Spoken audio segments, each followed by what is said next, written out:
जय हिंद साथियों।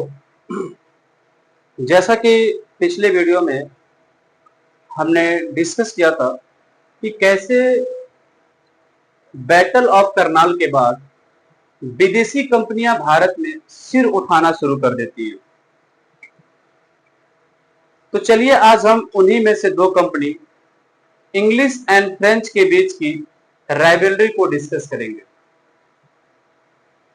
वैसे तो ब्रिटिश एंड फ्रेंच भारत में ट्रेड के पर्पज से आते हैं, लेकिन बाद में ये भारत के पॉलिटिक्स में इन्वॉल्व कर जाते हैं।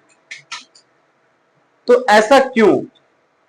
ऐसा इसलिए क्योंकि ये दोनों ही कंपनी मर्केंटिलिज्म में बिलीव करती थी। अब मर्केंटिलिज्म क्या होता है?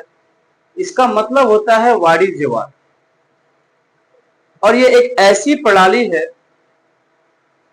जिसमें एक देश अन्य देशों के साथ व्यापार के माध्यम से धन इकट्ठा करने का प्रयास करता है और आयात से अधिक निर्यात करता है। तो इसलिए ये दोनों ही भारत में मोनोपोली क्रिएट करना चाहती थी और दोनों ही पॉलिटिकल पावर स्टेब्लिश करने में लग जाते हैं।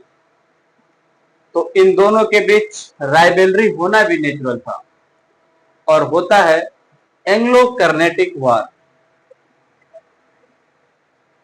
तो हम देखेंगे कि फर्स्ट एंग्लो कर्नेटिक वार जो होता है वो 1746 टू 1748 तक चलता है।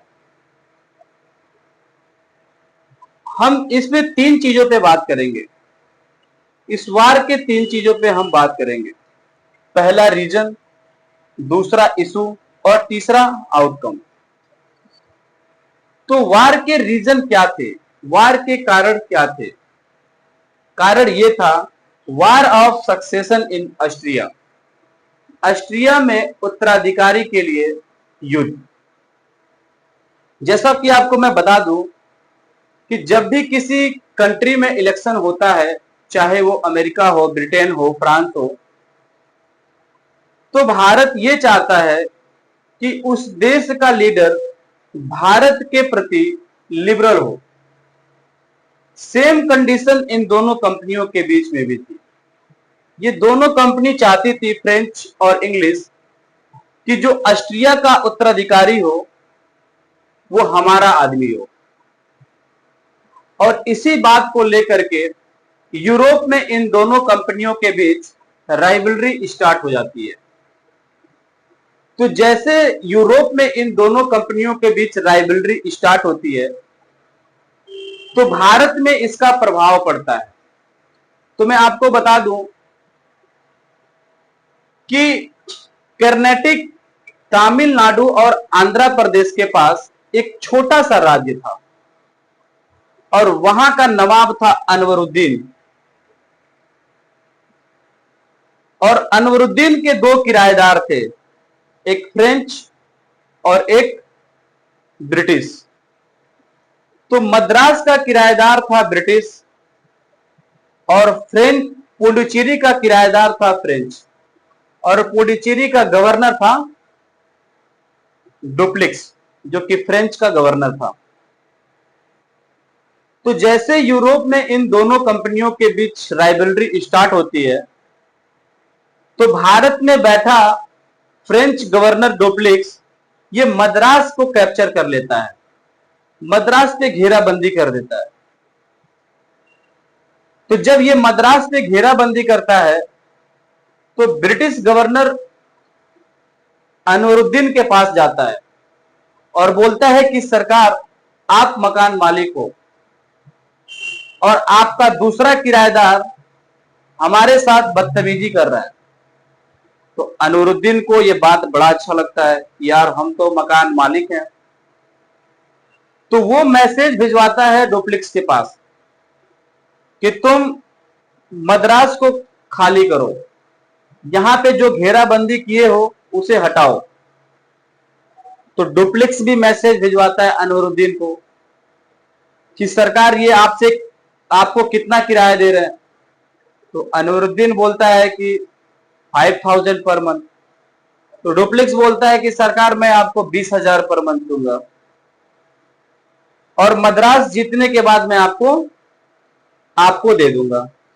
अनवरुद्दीन को बहुत अच्छा लगता है कि यार ये तो 20,000 मंथ भी दे रहा है और मद्रास को जीतने के बाद हमें वापस कर देगा। तो मैं यहां पे आपको समझने वाली एक बात बताऊंगा कि कभी भी किसी के पावर पर ऐश करने की कोशिश ना करें। जब ताकत आपके पास होगी तभी आप किसी पे अपना डोमिनेंस क्रिएट कर पाएंगे। तो जब मद्रास को जीतने के बाद डुप्लेक्स देने से मना कर देता है तो इस बात को लेकर अनवरुद्दीन को काफी नाराजगी होती है और वो अपने बेटे महफूज खान को 10,000 इंडियन आर्मी के साथ मद्रास को कैप्चर करने के लिए भेज देता है। लेकिन महफूज खान की आर्मी जो थी वो अनडिसिप्लिन थी।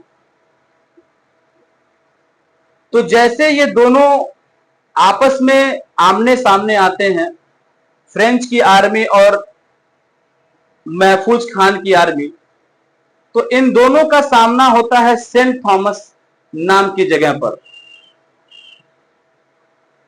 और यहां पे डुप्लेक्स की आर्मी 1,000 आर्मी महफूज खान के 10,000 आर्मी पे भारी पड़ जाती है और यहां पे डुप्लेक्स ने महफूज खान के आर्मी को डिफीट कर देती है।